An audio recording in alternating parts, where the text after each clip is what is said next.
কতদিন আগে মারা গেছে বাবা? 8 বছর 9 বছর আগে, মানে তোমার নাম কি? কন্যা বাড়ি কই? বাড়ি লালমনিরহাট।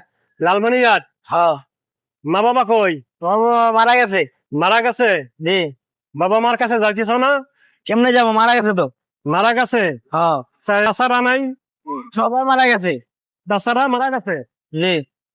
এবার আত্মীয় স্বজন কেউ নাই? মামা এটা আমার জানা মতো কেউ নাই। কেউ নাই? না। কতদিন ধরে এই স্টেশনে? 8 বছর। 8 বছর। জি। 8 বছরের মধ্যে বাড়িতে যাও নাই? না। তোমার নাম হয়েছে মুন্না।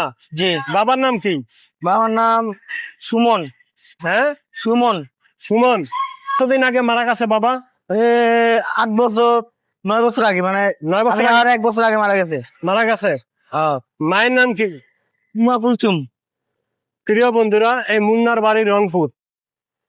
জানি না ওর সত্য কেনা মিথ্যা কয়। ওর বাবা নাকি মারা গেছে, মা নাকি মারা গেছে। তোমার খালা বা খালু বা চাচা চাচি ফুফা ফুফু কেউ নাই? আমি এটি বলতে পারি না। হ্যাঁ, আয়া বলতে পারি না। বলতে পারো না? না।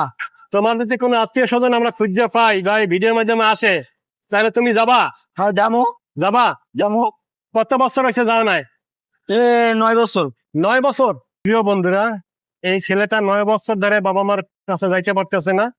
ওর অ্যাড্রেস শুধু বলতে পারে বাড়ি রংপুর। গ্রামের নাম জানো? না। গ্রামের নাম জানে না। প্রিয় রংপুরবাসী, আপনারা যে যেখান থেকে এই মুন্নার ভিডিওটা দেখবেন, সর্বোচ্চ শেয়ার করবেন। মুন্নার ফ্যামিলি জানি খুঁজে পায় এই ভিডিওর মাধ্যমে, আপনাদের শেয়ারের মাধ্যমে। প্লিজ দয়া করে আপনারা ভিডিওটা শেয়ার করবেন। তো ভালো থাকবেন, সুস্থ থাকবেন। আজকের মতো বিদায়। আল্লাহ হাফেজ।